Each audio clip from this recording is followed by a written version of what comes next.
आमदार जितेंद्र आव्हाड आपल्या सोबत आहे, आपण त्यांच्याशी बातचीत करणार आहोत। एकीकडे अधिवेशन सुरू आहे जितेंद्र आव्हाड साहेब, दुसरीकडे हलाल मटण आणि मल्हार सर्टिफाईड मटणची चर्चा आहे। नितेश राणे यांचं जे वक्तव्य आहे, तुमची प्रतिक्रिया? नाही, हलालचा अर्थ समजून घ्या। हलालचा अर्थ आहे सायंटिफिक अँड लॉफुल। जे मटण तुम्हाला देतं हे सायंटिफिकरित्या साफ केलेलं मटण आहे, असा याचा अर्थ आहे। हलाल म्हणजे हलाल ही जर कापण्याची पद्धत असं आहे की आपण महाराष्ट्रामध्ये तुम्ही मटण आणायला जाता, मी मटण आणायला जातो, सारण बकरा असा चार पायाने बांधला उडला जातो आणि त्याच्या इथे सुरी फिरवली जाते आणि त्याला सोडला जातो। त्याच्या अंगातलं सगळं रक्त एक 2.5-3 मिनिटामध्ये बाहेर पडतं। रक्त का बाहेर काढतात? कारण का रक्तामध्ये विषाणू असण्याची शक्यता असते आणि मटणामध्ये रक्त मिसळत नाही। मटणाचे एक क्षार असतात, जे तुकडे असतात किंवा मांडी आहे, तर मांडीच्या इथलं रक्त बाहेर पडलं तर मांडीतल्या मटणामध्ये रक्त मिसळणार नाही। मग ते मांडी साफ करून आपल्याला आपण मग सांगतो तो बकरा असा लटकवला जातो, मग आपल्याला दिसतात ते बरगड्या दिसतात, आपल्याला त्याचं गर्दन दिसते, मग त्याचं डोकं दिसतं, मग त्याच्या खालचा सीना हे दिसतो, कंबर दिसते। आपण ते मागत जातो, हे कंबर दे, तो पुढच्या पायाचं मटण दे, ते सीना दे, जाडा सीना दे। हे सगळं मागत असताना आपल्याला मटण साफ, तुम्ही मटण बघा जेव्हा धुतात तेव्हा साफ स्वच्छ दिसतं, त्याच्यात रक्तातला एकही क्षार दिसत नाही, एकही थेंब रक्त दिसत नाही। ते कशामुळे? तर त्याचं रक्त बाहेर पडल्यामुळे। आपल्याला काहीच माहित नाही, आपल्याला फक्त वाद घालायचे। हिंदू सर्टिफाईड मटण घ्या असं आव्हान ते करतायत आता, यातून एक नवीन कॉन्ट्रोवर्सी आणि धार्मिक तेढ निर्माण होईल असं वाटतं? नाही, तीच त्यांना करायची आहे, अजून काय करायचं आहे? तीच त्यांना करायची आहे, तीच त्यांना करायची आहे। ह्यांना माहिती आहे का हिंदू मटणाची दुकानं कुठे आहेत हे तरी माहिती आहे का यांना?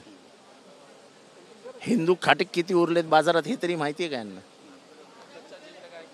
नेमकं आतल्यात सुरू काय वाटतं? हिंदू मुसलमान बजेट फ्लॉप।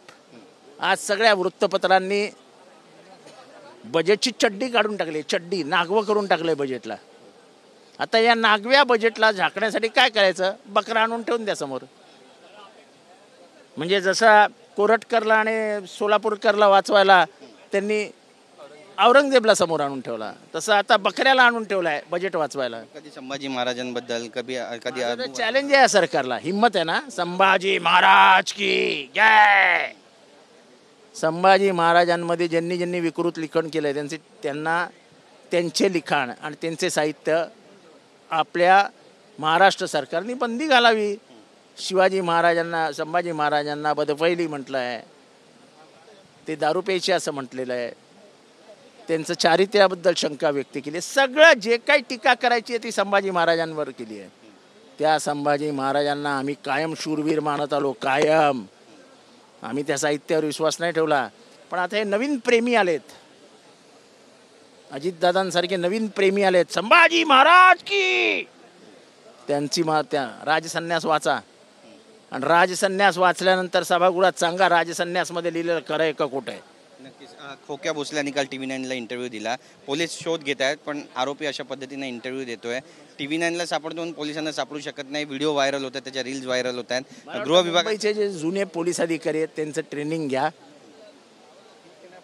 कसं काय या गुंडांना त्यांचं नरडं आवळायचं, हे जुने मुंबईचे पोलीस अधिकारी आहेत त्यांच्याकडनं शिका। मुंबईसारख्या गँगवर जर पोलीस थांबू शकतात तर मला वाटतं महाराष्ट्रातले खोक्या बोक्या टोक्या मोक्या हे सगळे छोटे पिल्ले आहेत। बीड बदनाम होतं या सगळ्यांमुळे, सगळे नेते बदनाम सारखं बीड बदनाम होतच आहे। काय करायला हवं असं तुम्हाला वाटतं?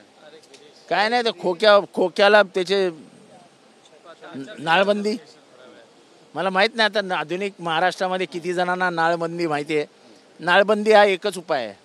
आमच्याशी बातचीत केल्याबद्दल कॅमेरा पर्सन सिद्धेश नाईकसह गिरीश गायकवाड, TV9 मराठी, मुंबई।